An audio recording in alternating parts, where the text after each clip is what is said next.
முடிவின் துவக்கம் என்கிற இந்த நிகழ்ச்சிக்கு உங்களை வரவேற்கிறேன். போன எபிசோடில் நம்ம ஆராதனையை குறித்து நிறைய விஷயத்தை பார்த்தோம். இந்த ஒரு எபிசோட்லேயும் கூட ஆராதனையை பற்றி நிறைய விஷயத்தை நம்ம கேட்டு தெரிஞ்சுப்போம். பிரதர், போன எபிசோடில் ஆராதனையை பற்றி நிறைய விஷயம் சொன்னீங்க. இன்றைக்கும் கூட ரொம்ப முக்கியமாக வேதத்தில் சொல்லப்பட்ட ஒரு வசனம், சமாரிய ஸ்திரீ இயேசுவினிடத்தில் வரும்பொழுது இயேசு எது உண்மையான ஆராதனைன்னு சொல்கிறார். ஆவியோடும் உண்மையோடும் ஆராதிப்பது தான் உண்மையான ஆராதனை. ஆவியோடும் உண்மையோடும் இந்த வார்த்தைக்கான அர்த்தம் என்ன? இப்போ நீங்கள் கேட்குறது யோவான் என்ன சுவிசேஷம் 4ஆம் அதிகாரம் 22, 23, 24 வசனத்தில் இருக்குது இல்லையா? ஆமாம். அவ என்ன கேட்குறாங்க, நீங்கள் அறியாதை தொழுது கொள்கிறேன், நாங்கள் அறிந்திருக்கிறதை தொழுது கொள்கிறோம், ஏனென்றால் ரட்சிப்பு உயிரோடு வழிகிறது. உண்மையாய் தொழுது கொள்கிறோம், பிதாவை ஆவியோடும் உண்மையோடும் தொழுது கொள்ளும் காலம் வரும், அது இப்பொழுதே வந்திருக்கிறது அப்படின்னு இருக்கிறார்.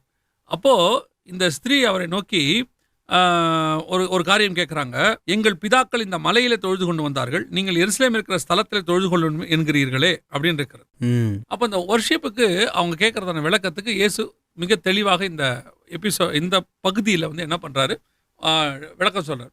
நாம் நேற்று போன இதில் என்ன பார்த்தோம் அப்படின்னு கேட்டிங்கன்னா, புல்பீட்டிலேருந்து ஆராதனைக்குள்ள ஜனங்களை நடத்துகிறவங்களுடைய குவாலிட்டிஸ் என்ன பண்ணணும், ஏது பண்ணணும் அப்படிங்கிறத நம்ம பார்த்தோம்.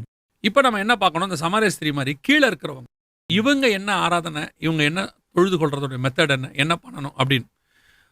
மிக முக்கியமாக ஆராதனை என்பது இவங்க அறிந்து கொள்ள வேண்டியது என்ன அப்படின்னா, நம்ம அடிக்கடி சொல்கிறோம் அதே வார்த்தை தான், தன்னைத்தானே ஜீவாதார பலியாக கொடுப்போம். என்ன சாக்ரிஃபைஸ் பண்ணுறது தான். இப்போ பாருங்களேன், பழைய ஏற்பாட்டில் ஆராதனை பண்ணும்போது ஒரு தூப கலசத்தில் அவங்க என்ன பண்ணுவாங்கன்னா, அந்த கந்தர் சுகந்த வர்க்கங்களெல்லாம் போட்டு அந்த புகையை தேவனுக்கு முன்பாக ஆட்டுவாங்க. இதே காரியத்தை இவர் செய்வார், நோவா. ஒரு பலிபீடத்தை கட்டி சுத்தமான மிருகங்களை தேர்ந்து கொண்டு பலியிட்டான். கர்த்தர் அதை சுகந்த வாசனையாய் நுகர்ந்தார். இப்போ என்னோட கேள்வி என்னன்னா, நீங்க எந்த மிருகத்தை எரிச்சா என்ன வாசனை வரும்? கெட்ட வாசனை. நம்மளை பொறுத்த வரைக்கும் அது கெட்ட வாசனை. சுத்தமான மிருகமாகவே இருக்கட்டும். இப்போ நீங்க ஒரு கோழியை போய் வாங்குறீங்க, சாப்பிட்றதுக்கு தான் வாங்குறீங்க. சாப்பிட்ற கோழி அது கணக்கின்படி நம்ம சாப்பிடக்கூடிய பொருள். அதை நீங்க அங்க சுட்டிங்கன்னா ஒரு வாசனை ஒன்று வரும். ஆமா இல்லையா? ஆமா. நீங்க வெஜ் ஹோட்டலுக்கே போங்களேன், இப்பெல்லாம் பாத்தீங்கன்னு சொன்னா ஒரு கடாயில் அப்படியே புகையோடு கூட கொண்டு வருவாங்க இல்லையா? அதுக்கு ஒரு பேர் உண்டு, பார்பிக்யூன்னு சொல்லிட்டு அப்படியே கொண்டு வந்து அது புகை. அது வரும்போதே பாருங்க வாசனை ஒரு வாசனையாவே இருக்கும். ஆமா. ஆனா கர்த்தர் சொல்றாரு, அதை சுகந்த வாசனையாய் நுகர்ந்தேன். அப்படின்னு அர்த்தம் என்னன்னா, இந்த மாம்சத்தை சுத்தமானது, உள்ளுக்குள்ள சுத்தமா இருக்கணும், அத பலியா கொடுக்கறது தான் உண்மையான ஆராதனைங்கிறாரு. அதை சுகந்த வாசனையாய் நுகர்ந்து. அப்போ அவங்க என்ன பண்றாங்க, அந்த தூப கலசத்துல அந்த சாம்பிராணியெல்லாம் கந்தரங்கள்லாம் போட்டு அவங்க ஆட்டுறாங்க. இது எதற்கான அடையாளம்னா, நம்மையே கர்த்தருக்கு ஒப்புவித்து உள்ளுக்குள்ள சுத்தமா இருந்து ஆராதிக்கிறது. உள்ளுக்குள்ள இருந்து நீ எவ்வளவு டேலண்டா பாடுறேங்கிறத இங்க முக்கியமே கிடையாது. அதாவது ஒரு விஷயத்தை இந்த யூத்ஸ் புரிஞ்சுக்கிட்டோம், இப்ப இருக்கக்கூடியதான ஊழியத்துக்கு வர வேண்டியவங்க புரிஞ்சு கொள்ளட்டும். என்னன்னு கேட்டா, இப்போ நீங்களும் பாடுவீங்க, சினிமா நடிகரும் பாடுறாரு. நீங்க 2 பேரும் பாடும் பொழுது அவருக்கும் உங்களுக்கும் கொஞ்சம் கம்பேர் பண்ணீங்கன்னா, உங்களை விட அவர் நல்லா பாடுவார். Highly talented. எல்லா இசையை முறைப்படி படிச்சவரா இருப்பாரு, பாட்டை முறைப்படி படிச்சவரா இருப்பாரு, கர்நாடிக் கிளாசிக் எல்லாம் படிச்சவரா கூட இருப்பாரு. ஆனால் அவர்கிட்ட இல்லாத ஒண்ணு உங்ககிட்ட இருக்கு. என்ன இருக்குது? தேவனுடைய அபிஷேகம். தேவனுடையதான அபிஷேகம் ஒண்ணு உங்களுக்குள்ள இருக்கு. இந்த அபிஷேகத்தினுடைய ஸ்பெஷாலிட்டி என்ன அப்படின்னு கேட்டீங்கன்னா, அவர் பாடும்போது என்னை என்டர்டைன் பண்ணுது. எத்தனையோ சினிமா பாடல்களை கேட்கும் போது எனக்குள்ள சந்தோஷம் வருது. சில பாடல்கள் கண்ணை மூடி கேட்டா எனக்கு அப்படியே ஒரு சோல்குள்ள வருது. உண்மை, பொய்யெல்லாம் கிடையாது, இருக்கு. ஆனா இந்த தேவ மனுஷன் பாடும்போது மட்டும்தான் எனக்குள்ள மாற்றம் வருது. டிரான்ஸ்ஃபர்மேஷன். அது சின்ன பையனா இருந்தாலும் பெரிய பையனா இருந்தாலும் பாடும்போது ஏற்படுது இல்லை எனக்குள்ள. இது எதனால ஏற்படுது? உங்களுக்குள்ள இருக்கிற அபிஷேகத்தினால ஏற்படுது. டேலண்ட்னால இல்ல. டேலண்ட்னாலனா அவர் பாடும்போது ஏற்பட்டிருக்கணும். ஆமா. அப்ப அபிஷேகத்தினால ஏற்படுது. அப்ப இந்த அபிஷேகம் உள்ள இருந்து எனக்குள்ள வருது. வரும்போது எனக்குள்ள அசுத்தங்கள் நிறைஞ்சிருக்குன்னு வச்சுக்கோங்க. எனக்குள்ள பணத்தாசை, பொருளாசை, கண்களின் இச்சை, ஜீவனத்தின் பெருமை, அருவருப்பான காரியங்கள் உள்ளுக்குள்ள எல்லாம் இருக்கு. நான் நேரா காலையில புல்பீட்ல நிக்கிறேன், பாட ஆரம்பிக்கிறேன், அல்லது கீபோர்டு வாசிக்க ஆரம்பிக்கிறேன், இல்லை கிட்டார் வாசிக்க ஆரம்பிக்கிறேன், இல்லை ட்ரம் வாசிக்கிறேன். இப்போ எனக்குள்ள இருந்து டேலண்ட் வெளிப்படும். ஆனால் எனக்குள்ள இருக்கிற அபிஷேகம் என்னவா இருக்கு? இப்போ ஒன்று வெறுமையா இருக்கு, இல்லை தப்பான காரியம் வெளிப்படுது. இப்போ ஆட்டோமேட்டிக்காக எனக்குள்ளேருந்து வர்றது நல்ல வாசனையா இருக்காது, துர்வாசனையாக இருக்கும். நோவா பேழைக்குள்ளேருந்து வந்து பலி செலுத்தும் போது சுத்தமான மிருகம். ஆனா அந்த மாம்சத்தை எரிச்சா மோசமான வாசனை தான் வரும். கண்டிப்பா. ரியல், அதுதான் ஃபேக்ட். ஆனா கர்த்தர் சுகந்த வாசனையை நுகர்ந்தார். அப்படின்னா என்ன அர்த்தம்? அதுல இருந்து வரக்கூடியதான வாசனைனா பாடி பேர்ன் ஆகிறத இல்ல, அந்த மிருகம் சுத்தமானது, அது பேர்ன் ஆகுது. அதே மாதிரி தான் எனக்குள்ள இருந்து பலியாகிறது தான் ஆராதனை. நான் பாடுவதல்ல ஆராதனை, நான் பலியாவது ஆராதனை. இதத்தான் இதுக்கு முன்னாடி இருந்த பரிசுத்தவான்கள் செஞ்சிட்டு இருந்தாங்க. அவங்களுக்கு இவங்களுக்கு இருந்த மாதிரி மியூசிக்கான சிஸ்டம்ஸ் இல்ல, இவங்களுக்கு இருந்த குவாலிட்டியான ஆட்கள் அன்னைக்கு கிடைக்க மாட்டாங்க. அதே மாதிரி இவங்க எதிர்பார்க்குற இன்ஃப்ராஸ்ட்ரக்சர்ஸ், ஒரு வெரி காஸ்ட்லி மைக், அதோடு கூட தானே ஒரு காஸ்ட்லி அன்னைக்கு பியானோ தான், பியானோ இல்லை ஒரு ட்ரம்மு இல்லை வயலின், அன்னைக்கு வயலின் இருக்கும், இல்லை அக்கார்டின், இது எல்லாமே காஸ்ட்லியா இருக்காது. 1-2 யார்ட்டையாவது இருக்கும். ஆனா இவங்க எல்லாத்துலயும் எதுல கான்சென்ட்ரேட் பண்ணாங்கன்னா இவங்கள கான்சென்ட்ரேட் பண்ணாங்க. ஆராதனைக்கு முன்னாடி 2 மணி நேரம் இவங்க உழுந்து அழுவாங்க. எதுக்கு அழுவாங்கன்னா, இப்போ இதுலயும் இன்னொன்னு புரிஞ்சுக்கணும். நான் ஆராதனைக்கு போறேன், அதனால ஆராதனைக்கு நான் என்ன பண்ண போறேன்? ஜெபம் பண்ண போறேன். ஆராதனை நல்லா நடக்கிற அந்த ஜெபத்தை கர்த்தர் கேட்கல. நான் ஆராதனைக்கு போறேன், என்ன ஒப்பு கொடுக்குற ஆண்டவரே, நான் எவ்வளோக்கு எவ்வளோ ரெடி ஆகிறனோ. எனக்கு ஒரு ஊழியக்காரர் சொல்லி கொடுத்தாரு, don't prepare the message, prepare your self அப்படின்னாரு. நீ உட்காந்து செய்தி எழுதாத, உன்னை சரி பண்ணு, செய்தி உனக்குள்ள இருந்து வரும்னாரு. இன்னைக்கு அதுதான் ஆராதனைக்கு பொருந்தும். அப்ப ஜனங்கள் போகும்போது தன்னை பலியாய் கொடுக்கணும்னு போகணும் உள்ள. நான் பாட்டுக்கு பாட போறேன், இவங்க பாருங்களேன் எனக்கு பிடிச்ச பாட்டு பாடினாரு, இருக்கட்டும். எத்தனையோ நேரத்தில் டான் மோயன் சாங்ஸ் நீங்க கேட்பீங்க, காட் இஸ் மேக் அவே, இதெல்லாம் நிறைய பாடல்கள் வருது இருக்கு. அந்த பாட்டு அர்த்தம் பாதி புரியாது நமக்கு. நீ கேட்கும்போது ஆரம்பத்தில் இங்கிலீஷ்ல புரியாது நமக்கு, அதுக்கப்புறம் உத்து கவனிக்கணும். ஆனால் அந்த அந்த அந்த பாட்டு நம்மக்கிட்ட பேசும். எத்தனையோ மலையாள பாடல்கள் இருக்கு, அந்த பாட்டு நம்மக்கிட்ட பேசும். என்ன அர்த்தம்னு தெரியாது, ஆனா அது உள்ள ஒரு சோல்ஃபுல்லான வேர்டு வரும். அதுக்கப்புறம் தான் நம்ம போய் என்ன செய்வோம்னா கேட்போம். அதே மாதிரி ஹிந்தி சாங்ஸ், ஹிந்தி மியூசிக்கல் லாங்குவேஜ்னு சொல்லுவாங்க. ஆனால் அந்த சாங்கை நீங்க உள்ள கேட்கும் போது பாருங்க, ஏதோ ஒன்று செய்யும். அப்புறமா போய் பார்த்தீங்கன்னா அற்புதமான வார்த்தை அதுக்குள்ள இருக்கும். எனக்கு மொழி தெரியாது, அந்நிய பாஷை எடுத்துக்கோங்க, அந்நிய பாஷையை பேசுறீங்க, ஆனா ஏன் பேசும்போது அழுவுறீங்க? எதனால் அழுவுறீங்க? எனக்கு என்ன பேசுறேன்னே தெரியாது. கருத்து விருதாவாய் இருக்கும், ஆவி உற்சாகமாய் இருக்கும். அதே மாதிரி தான் மியூசிக்கோ பாட்டோ இதல்ல, எனக்குள்ள இருக்கிற ஆத்மாவை தொடக்கூடியதா இருக்கணும் என்னுடைய ஆராதனை. அப்போ விசுவாசி ஆராதனைக்கு போகும்போது they want to sacrifice. இப்ப சமாரிய ஸ்திரீ கிட்ட ஆராதனையை பத்தி ஏன் அந்த அம்மா கேக்குது? பர்டிகுலரா எல்லாரும் சமாரிய ஸ்திரீயை பத்தி என்ன பேசுவாங்க? அந்த அம்மாவுடைய லைஃப் நல்லா இல்ல. ஆமா இல்லையா? லைஃப் நல்லா இல்லாத அம்மா எப்படி இவ்வளவு ஸ்பிரிச்சுவலா இருக்கு? ஆமா, இவ்வளவு தூரம் எப்படி ஆண்டவர்கிட்ட பேசுறது? மேசி அந்த அம்மா என்ன சொல்றது பாருங்களேன், 25வது வசனம். அந்த ஸ்திரீ அவரை நோக்கி, கிறிஸ்து எனப்படுகிற மேசியா வருகிறார் என்று அறிவேன். மேசியா குறித்தான ரெவலேஷன் இருக்கு. செகண்ட் கம்மிங்க பத்தின ரெவலேஷன் அந்த அம்மாவுக்கு இருக்கு. ஓஷிப்பை பத்தின ரெவலேஷன் இருக்கு அந்த அம்மாவுக்கு, இல்லையா? செகண்ட் கம்மிங்க பத்தின ரெவலேஷன் இருக்கு. அந்த அம்மாவை எப்படி நீங்க ராங் பர்சன் சொல்றீங்க? கடைசியா இருக்கு பாருங்களேன், அவர் வரும்பொழுது எல்லாவற்றையும் நமக்கு அவர் அறிவிப்பார் என்றால். சோ அவர் வரும்போது என்ன பண்ணுவார்னு அந்த அம்மாக்கு தெரியுது பாருங்களேன். அப்ப எவ்வளவு ஒரு ஸ்பிரிச்சுவல் தாட் உள்ள ஒரு அம்மாவா இருக்கு. நம்ம என்ன பண்ணுவோம், சமாரிய ஸ்திரீக்கு 5 புருஷன் இருக்கான். அந்த அம்மா கிட்ட இருந்த கான்செப்டே வேற, ஸ்பிரிச்சுவல் தாட் வேற. அப்ப இந்த இடத்துல நம்ம பார்க்க வேண்டிய ஒரு விஷயம், அந்த அம்மாவுக்கு ஓஷிப்பை பத்தின ஒரு மிகப்பெரிய நாலேஜ் இருக்கு. அப்ப இயேசு அந்த அம்மாவுக்கு சொல்லி கொடுக்கிறாரு, அப்பொழுது ஆவியோடும் உண்மையோடும் தொழுது கொள்ளும் காலம் வரும், அது இப்பொழுதே வந்திருக்கிறது. இதைத்தான் இன்னைக்கு சர்ச் செய்ய வேண்டியது. சபை ஆவியோடும் உண்மையோடும் ஆராதனைக்கு போகும்போது பரிசுத்த ஆவியில நிரம்பணுங்கிறது உங்களுக்கு தெரியும், இல்லையா? உண்மையை ஆராதிக்கணும் தெரியுமா? உண்மை இருக்குதா? இந்த உண்மைன்ற வேர்டு எடுத்துக்கிட்டீங்கன்னா, இயேசு கிறிஸ்து பழைய ஏற்பாட்டு காலத்திலிருந்து நம்ம கிட்ட எதிர்பார்க்கிற ஒரு விஷயம், எனக்கு முன்பாக நடந்து கொண்டு உத்தமனாயிரு. உண்மை உள்ள மனுஷன் பரிபூர்ண ஆசீர்வாதங்களை பெறும். அவன் உண்மை உள்ளவன் என்று நான் அறிவேன். அவன் உண்மை உள்ள ஊழியக்காரன், இல்லையா? இந்த உண்மையை ஆண்டவர் என்ன பண்றாரு? எக்ஸ்பெக்ட் பண்றாரு. இப்போ நீங்களும் நானும் சேர்ந்து மினிஸ்ட்ரி பண்ணுறோம். சேர்ந்து மினிஸ்ட்ரி பண்ணும்போது நீங்களும் நானும் சேர்ந்து ஜெபம் பண்ணுறோம், ஆராதிக்கிறோம், ஒன்றா ஊழியத்துக்கு போகிறோம், எல்லாம் செய்கிறோம். உங்களுக்கு என்னை பற்றின எண்ணம் என்ன இருக்குன்னு யாருக்கு தெரியும்? ஆண்டவருக்கு தான் தெரியும். ஆண்டவருக்கு தெரியும். இப்போ நீங்கள் எனக்கு உண்மையா இருக்கிறீங்களா இல்லையா, நான் உங்களுக்கு உண்மையா இருக்கீங்களா இல்லையாங்கிறது பரலோகம் பார்த்துட்டு. இப்போ நீங்க என் கூட பழகிட்டே இருக்கும்போது நம்ம 2 பேரும் சேர்ந்து மினிஸ்ட்ரி பண்றோம். பண்ணும்போது ஒரு நாள் இந்த ஆளை விட பெரிய ஆளா வரணும் அப்படின்னு ஒரு தாட் உங்களுக்கு வருதுன்னு வச்சுக்கோங்க. இல்லை எனக்கு தோணுது, ஒரு நாள் விட்டுட்டு அப்படியே தட்டி தூக்கிட்டு போனோம், சும்மா எத்தனை நாள் தான் இந்த ஆள்கிட்டே இருக்கிறது அப்படின்னு தோணுச்சுன்னு வச்சுக்கோங்களேன். ஆட்டோமேட்டிக்காக நான் வந்து உங்களுக்கு உண்மையா இல்லைன்னு அர்த்தம். ஈவன் தான் நான் உங்கள் பொருளை எடுத்திருக்க மாட்டேன், நான் உங்களுக்கு விரோதமாக எதுவும் செஞ்சுருக்க மாட்டேன், சிந்தனை இருக்குது. இப்போ நான் உள்ளேருந்து ஆராதிக்க போகிறேன். இப்போ ஆண்டவர் பார்க்குறாரு, உன் வாயில் ஆராதனை வருது, பட் எண்ணம் தப்பாக இருக்குது. மோசேயை குறித்து ஆரோனும் மிரியாமும் பேசுனது மோசேக்கு தெரியல. ஆமாம். பட் காடு போய் வக்காலத்து வாங்கி நிற்கிறாரு. நீ எப்படி அவனை பற்றி பேசுவ? அவன் என் வீட்டில் எங்கும் உண்மை உள்ளவன்.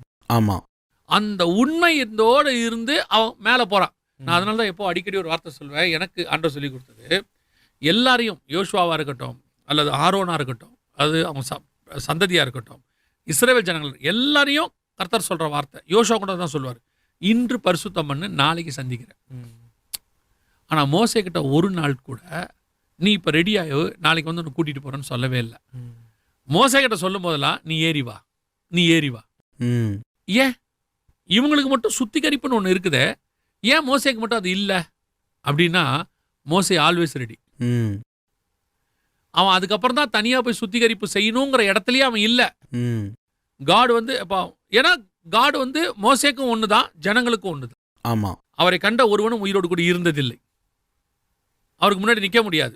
அப்போ யார் நிற்கணும்? உண்மை உள்ள மனுஷன் தான் நிற்க முடியும். அவன் நிற்கணும்னா அவன் ரெடி பண்ணாமல் உள்ளே போக முடியாது, யாராக இருந்தாலும். மோசே அப்படின்னும் போது வா அப்படிங்கிறாரு. அவருக்கு தெரியுது கரெக்டாக இருக்கான். இப்போ வந்து அவன் என் முன்னாடி நிற்க வைக்கிறதுக்கு அவங்க இஸ் ஓகே. அதே மாதிரி தான் ஒவ்வொரு முறையும் ஆராதனைக்கு போகும்போது விசுவாசி தேவனுக்கு முன்னாடி நிற்கணும். இங்கே ஆவியோடு ஆராதிக்கிறதுக்கு சொல்லிக் கொடுக்கப்படுகிறது, உண்மையோடு ஆராதிப்பதுக்கு சொல்லிக் கொடுக்கப்படுதா? இன்னைக்கு சக விசுவாசிக்கும் எனக்குமே உண்மை இல்லையே, எனக்கும் ஊழியக்காரனுக்கும் உண்மை இல்லையே, எனக்கும் தேவனுக்கும் உண்மை இல்லையே. ஆண்டவர் சொல்லும் போது அழகா சொல்வாரு, மோசே என் வீட்டில் எங்கும் உண்மை உள்ளவன். அப்படின்னா என்ன அர்த்தம்?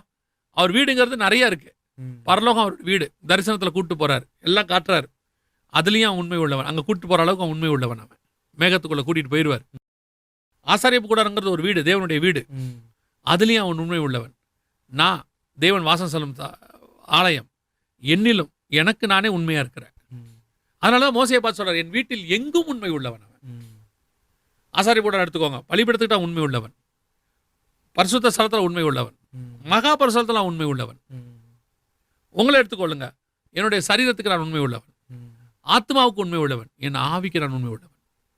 மேலே வாங்க, மலையில அவன் உண்மை உள்ளவன், மேகத்திலே அவன் உண்மை உள்ளவன், எங்க எடுத்தாலும் உண்மை உள்ளவன். அவன் செலுத்துறதா ஆராதனை. 40 நாள் போய் கிடக்கான், புசியாமனும் குடியாமனும். அவன் என்ன வர்ஷிப் பண்ணா, என்ன பாட்டு பண்ணா, என்ன கை தட்டினா, கூட எத்தனை மியூசிஷியனை கூட்டிட்டு போனான், எதுவுமே கிடையாது. இதுதான் ஹெவன் உங்ககிட்டயும் எங்கிட்டையும் எக்ஸ்பெக்ட் பண்றதான புத்தியுள்ள ஆராதனை. ஏன்னா பவுல் கூட சொல்றாரு இல்லையா பிரதர், நான் ஆவியோடும் புத்தியோடும் ஆராதிக்கிறேன். ஆமா. அப்போ அந்த இடத்துல அவர் என்ன சொல்றாரு, என் ஆத்மாவிலும் என்னுடைய புத்தியிலும் இருந்து நான் ஆராதிக்கிறேங்கிறார். அப்ப இன்னைக்கு இப்போ பவுல் நீங்க சொன்னதுனால சொல்றேன், சிறைச்சாலைக்குள்ள ஆராதிக்கிறாங்க. சிறைச்சாலைக்குள்ள ஆராதிக்கும் பொழுது அவர் சீலாவோட ஆராதிக்கும் பொழுது அவருக்கான எந்த விதமான எக்யூப்மெண்ட்டும் அங்க இல்ல. தொழுமரத்தில் அவர்கள் கரங்கள் மாட்டப்பட்டிருந்தது, கை கால்கள் கட்டப்பட்டிருந்தது.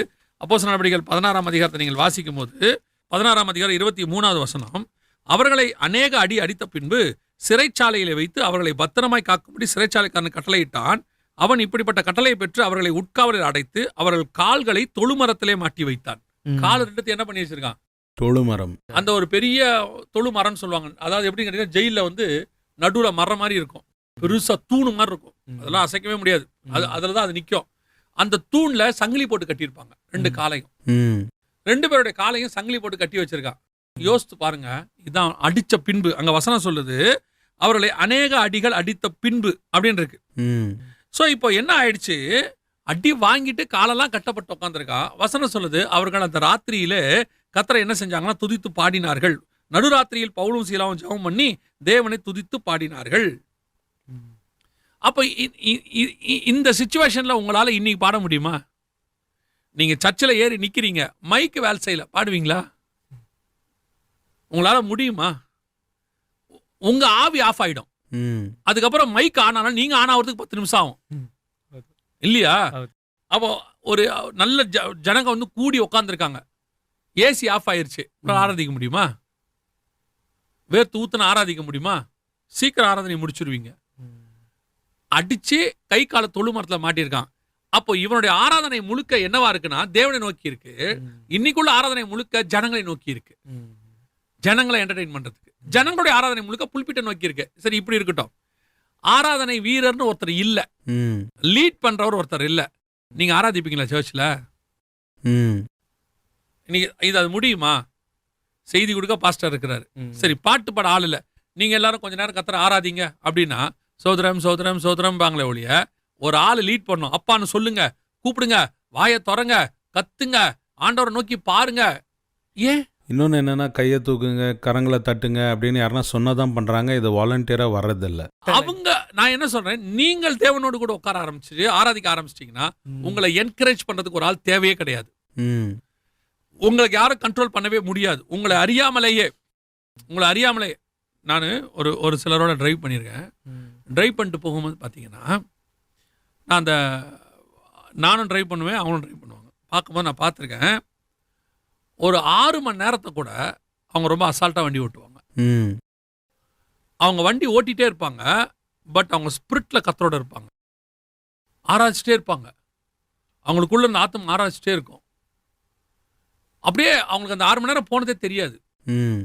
நான் ஆண்டவருக்குள்ள இருந்து அதை நான் பார்த்துருக்குறேன். ஸோ நம்ம வந்து இடம் எது, இப்போ இவன் சிறைச்சாலைக்குள்ள, இப்போ நம்மளை பொறுத்த வரைக்கும் என்ன, அது சர்ச்சில் ஒரு ப்ரொசீஜரை ஆராய்ச்சாதாங்க ஆராதனை. அப்போ ஜெயிலுக்குள்ளே ஆராதிக்கிறவன். ஆமாம்.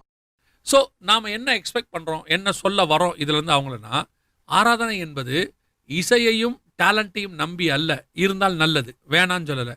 ஆராதனை என்பது உங்களையும் தேவனுக்கும் உள்ளதான தொடர்பு. நீங்கள் சாக்ரிஃபைஸ், உங்கள் பாடி வந்து ஆல்டர், உங்களுடைய தானே உள்ளுக்குள்ளே இருக்கிற ஆத்மா வந்து அங்கே வந்து கர்த்தருக்கு முன்பாக சுகந்த வாசனையாக வெளியே வரணும். அதை கர்த்தர் நுகரணும்.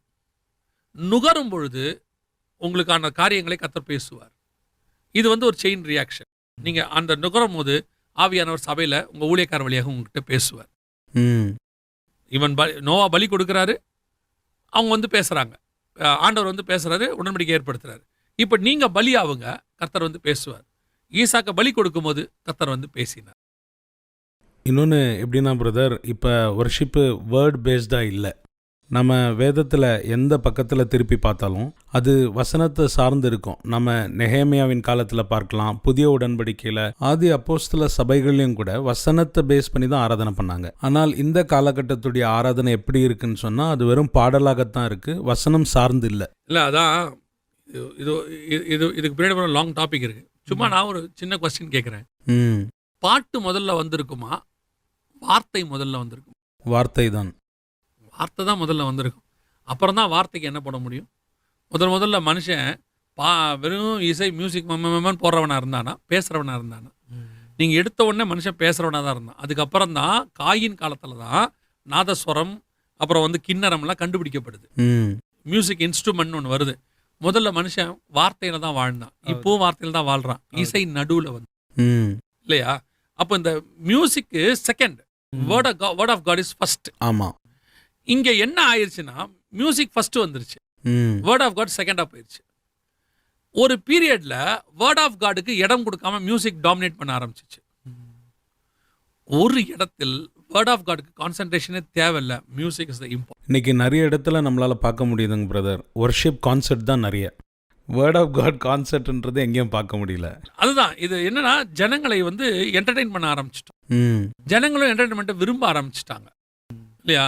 நீங்கள் ஒரு வர்ஷிப் கான்செப்டில் போய் ஒரு 2 மணி நேரம் உட்காந்துட்டு வாங்க. நான் குறையா சொல்கிறேன்னு அர்த்தம் இல்லை. நீங்கள் அதுலேயும் ஒரு ஸ்பிரிச்சுவல் டேக்அவே உங்களுக்கு இருக்கும். அதே நேரத்தில் ஒரு 2 மணி நேரம் செய்தி போய் ஒரு இடத்துல கேட்டுட்டு வாங்க. டேக்அவேல எது டிஃபரன்ஸ்ன்னு பாருங்கள். நீங்கள் உங்களுடைய டிஃபரன்ஸ் வந்து எங்கே இருக்குன்னு நல்லா கவனிச்சு பாருங்களேன். அந்த மரியாள் தேவனுடைய பாதத்தில் உட்கார்ந்து இருக்கும் போது இருக்கிற டேக்அவே இருக்குல்ல, அது என்டையர்லி டிஃப்ரெண்ட்.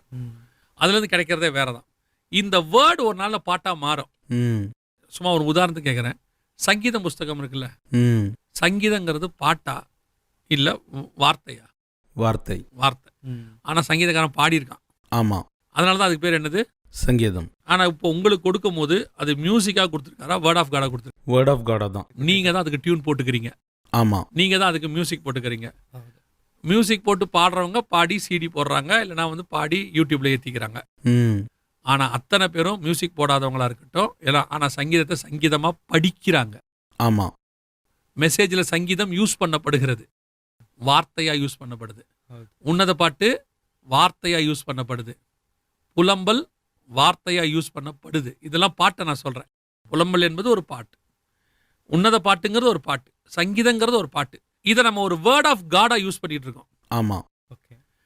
தேவைப்படும் போது பாட்டா நான் பாடுறேன், அந்த மியூசிக் போட்டுக்கிறேன், எல்லாம் பண்றேன். ஒருவேளை எனக்கு மியூசிக்கே இல்லாவிட்டாலும் சங்கீதம் எனக்கு இருக்கு, நான் படிப்பேன். எனக்கு பாட வராட்டாலும் நான் சங்கீதம் படிக்கணும். அதனால தான் எழுதி கொடுத்துருக்காரு. நீ கண்டிப்பா பாடணும்னு சொல்லல, நான் கண்டிப்பா படிக்கணும்னு இருக்கு. திருப்பியும் சொல்றேன், நான் பாட்டுக்கு எதிரான ஆள் கிடையாது. பாட்டுனால தான் நான் ரட்சிக்கவே பட்டேன். ஒரு பாட்டு எனக்கு கர்த்தருக்குள்ள நடந்துச்சு. ஆனால் இன்னைக்கு உங்களுடைய ஆவிக்குரிய வாழ்க்கைக்கு இன்னைக்கு உள்ளதான இந்த காரியங்கள் எல்லாமே தடையா மாறிடுச்சு, ஸ்பீட் பிரேக்கரா. ஸோ ஆவியோடு உண்மையோடும் ஜனங்கள் போகும்பொழுது நல்ல பாட்டுக்காக உள்ள போகும். ஜனங்கள் உள்ளே போகும்போது யார் வர்ஷிப் நடத்துறாரு? சில சபைகள்லாம் பார்த்தீங்கன்னா அவங்க பிரியமான ஒருத்தர் உள்ள இருப்பார், சர்ச்சுக்குள்ளே இருப்பார், அசிஸ்டண்டா இருப்பார், அசோசியேட்டா இருப்பார், வர்ஷிப் லீடரா இருப்பார். அவருன்னா இவங்க ஆவியில ஒரு உற்சாகம் தானாவே வந்துடும். அன்னைக்கு ஆராதனை சூப்பரா இருக்கும். வரும்போது சொல்லுவாங்க, இன்னைக்கு ஆராதனை சூப்பரா இருந்துச்சு இல்ல, எனக்கு அப்பயே ஆரம்பிக்கும் போதே தெரியும் அவர் பண்ணார்னா நீ நல்லா தான் இருக்கும். அதுவே இன்னொரு ஆள் இருந்தாருன்னா இவங்களுக்கு ஆட்டோமேட்டிக்கா ஆவி இறங்கிடும். போகும்போது சொல்லுவாங்க, எனக்கு அப்பவே தெரியுங்க இவர் பண்ணார்னா இப்படித்தான் இருக்கும்ன்ட்டு. என்னை பார்த்தவொடனே எனக்கு தெரிஞ்சு போச்சு சரியா இருக்காதுன்ட்டு. காரணம் இவங்க வந்து அவரை பார்த்து அவர் டேலண்ட்டை பார்த்து நடத்துறதா இருக்கும். ஆனால் நீங்கள் அங்கே போகும்போது ஆண்டவரே நீங்கள் உங்களோட நான் இன்னைக்கு ஐக்கியமாகணும்னு பாருங்க, பாடுறவர் யாரா வேணா இருக்கட்டும், ஆனால் ஆவியானவர் உங்களோட கூட இடைப்படுவார். சில நேரங்களில் வந்து பாட தெரியாதவர் வந்து ஏதாவது ஒன்று பண்ணிடுவார், அது வேற, அது எக்ஸம்ஷன் வச்சுக்கோங்க. பொதுவாக நீங்கள் ஆராதனைக்கு போகும்பொழுது தேவனை வந்து நான் பலியாக போகிறேன், அந்த பலி அவர் நுகர போகிறார், அதுக்கு என்னோட கூட உடன்படிக்கை பண்ண போகிறார். அந்த வேர்ட் ஆஃப் காட் எனக்கு கேட்கும், நான் திருப்பி வரும்பொழுது ஒரு டேக் அவையோட வரப்போகிறேன். இதுதான் சபையில் நீங்கள் செய்ய வேண்டிய புத்தியுள்ள ஆராதனை. ஓகே, நான் நல்லா பாட போகிறேன், இன்னைக்கு அவர் பாடுவார், இவர் பாடுவார். நீங்கள் சொன்ன மாதிரி இன்னைக்கு ஒரு கான்சர்ட் வச்சுருக்காங்க அப்படின்னா ஃபேமிலியாக காசு கொடுத்து போய் கேட்கறதுக்கு ரெடியாக இருக்காங்க. ஆமாம் இல்லையா? அதுவே ஒரு வேர்ட் ஆஃப் காட் கொடுக்க போகிறாங்கன்னா பாஸ்டர் சொல்லுவார் 3 நாள் வைப்போம்பார். ஏன்னு கேட்பேன். முதல் 2 நாள் வரமாட்டாங்க, 3ஆவது நாள் தான் வருவாங்க. நான் முதல் 2 நாள் செக் பண்ணி பார்த்துப்பாங்க வேர்ட் ஆஃப் காட் எப்படி போகுது என்னன்னு. ஸோ ஜனங்கள் எப்பொழுதுமே வார்த்தைக்கு இம்பார்ட்டன்ஸ் கொடுங்க. வார்த்தை பாட்டாய் மாறும், பாட்டு ஆராதனையாய் மாறும், ஆராதனை உங்களை பலியாக்கும், பலியாகும் போது வார்த்தை உங்களுக்கு பிறக்கும். இதுதான் புத்தியுள்ள ஆராதனைக்காக. ரொம்ப சந்தோஷம் பிரதர். ஒரு ஆராதனைனா நம்ம ஒரு ஜீவ பலியாக ஆண்டவருக்கு ஒப்பு கொடுக்கறது தான் ஆராதனைன்னு சொன்னீங்க. இன்னொன்று, ரெண்டாவதாக நம்முடைய ஆராதனை வசனத்துடைய ஆதாரத்தில் இருக்கணும்னு சொன்னீங்க. ஸோ உண்மையான ஆராதனை, புத்தி உள்ள ஆராதனை அப்படின்னா inner transformation is very important. ரெண்டாவது, அந்த ஆராதனை வசனத்தை சார்ந்து இருக்கணும்னு சொன்னீங்க. ஸோ கடைசியாக அநேக வியூவர்ஸ் இதை பார்த்துக்கிட்டு இருக்கிறாங்க. ஸோ அவங்க எந்த மாதிரி, இப்போ வரைக்கும் நீங்கள் சர்ச் பேஸ்ட் ஆராதனை சொன்னீங்க, பர்சனலாக தனிப்பட்ட முறையில் ஒரு மனுஷன் எப்படி ஆராதனை செய்யணும் அதை சொன்னீங்கன்னா அவங்களுக்கு ஹெல்ப்ஃபுல்லாக இருக்கும். சபை 2 காரியங்களை கான்சன்ட்ரேட் பண்ணணும். ஒன்றே ஒன்று, மேலிருந்து ஆராதிக்கிறவங்க ஜனங்களை தேவன் பக்கம் உருவாக்குறவங்க, வளர்க்குறவங்க, ஜனங்களுக்கும் தேவனுக்கும் ஒரு பாலமாக இருந்து அவர்களை ஆராதனை என்பது தேவனோடு கூட ஐக்கியப்பட வைப்பதாக அவங்க தங்கள் டேலண்ட்டையோ தங்களுடையதான ஆசையோ அல்லது எந்த காரியத்தையும் வெளிப்படுத்துறது அல்ல, அது தேவனுக்கான இவர்களோட பாலம். ஜனங்களை பொறுத்த வரைக்கும் ஆராதனைக்கு போகிறவர்கள் என்டர்டெயின்மெண்ட்டுக்காக போகலை, நான் வந்து முழுக்க தேவனோடு கூட பலியாக போகிறேன், என்னை சிலுவையில் அறைய போகிறேன், அதை அவர் நுகருவார், அதன் மூலமாக என்னோட கூட பேசுவார். ஸோ ரைட் டைமுக்கு போவேன், காத்திருப்பேன். நான் போய் அவன் காத்திருக்கணும் உள்ள, அப்போ தான் அது கிடைக்கும். காத்திருப்பேன், கர்த்தரோடு கூட ஐக்கியமாவேன். இந்த 2 பேரும் கரெக்டானாங்கன்னா உண்மையிலேயே அந்த ஆர்டர் ஆஃப் சர்வீஸோடைய ஆரம்பம் அற்புதம். ரொம்ப சந்தோஷம் பிரதர். இது சபையாக சொன்னீங்க. ஒருத்தன் தனிப்பட்ட முறையில் பர்சனலாக எப்படி ஆராதனை செய்யணும் இது ஆக்சுவலாக அவங்க உள்ளே போய் பண்ண போகிறாங்கல்ல, தனி ஜபத்துலேயும் அவ்வளோதான். தனி ஜபத்தில் இன்னும் தனியாக போயிடணும். உங்களை லீட் பண்ணுறவர் ஒருத்தர் இருக்கவே மாட்டார், ஆவியானவரே லீட் பண்ணுவார். என்ன ஜெபம் பண்ணணும், எப்படி பாடணும், என்ன பாட்டு பாடணும், எந்த நேரத்தில் விண்ணப்பத்தை ஏறெடுக்கணும், எல்லாம் அது ஒரு தனி ப்ரேயர். பர்சனல் ப்ரேயர் அப்படிங்கிறது ஒரு தனி. பர்சனல் வர்ஷிப், பர்சனல் லீடிங்னு இருக்குது. இது எல்லாமே ஆவியானவர் தனியாக செய்வார். அதை நீங்கள் போயிட்டீங்கனால அது தனி எக்ஸ்பீரியன்ஸ், ஆவிக்குள்ளாகிற அனுபவம், அது தனியாக இருக்கு. ரொம்ப சந்தோஷம் பிரதர். இன்னைக்கு ஆராதனையை குறித்து போன எபிசோட்லேயும் இன்றைக்கும் ரொம்ப அருமையாக வசனத்தின் ஆதாரத்திலிருந்து அநேக காரியங்களை எங்களுக்கு தெரியப்படுத்தினீங்க. இப்போ இந்த 2 எபிசோடில் வசனத்தின்படி எப்படி ஆராதனை பண்ணணும் அப்படின்னு நம்ம பார்த்தோம். அடுத்து வரக்கூடிய எபிசோடில் இந்த வசனம்னா என்ன, அந்த வசனத்தை ஒரு மனுஷன் எப்படி தியானம் பண்ணணும், வசனம் ஒவ்வொரு விசுவாசியுடைய வாழ்க்கைக்கு எவ்வளோ இம்பார்ட்டன்ட் என்பதை வரக்கூடிய எபிசோடில் நம்ம பார்ப்போம். இந்த எபிசோடுக்கு நீங்கள் வந்ததுக்காக நன்றி.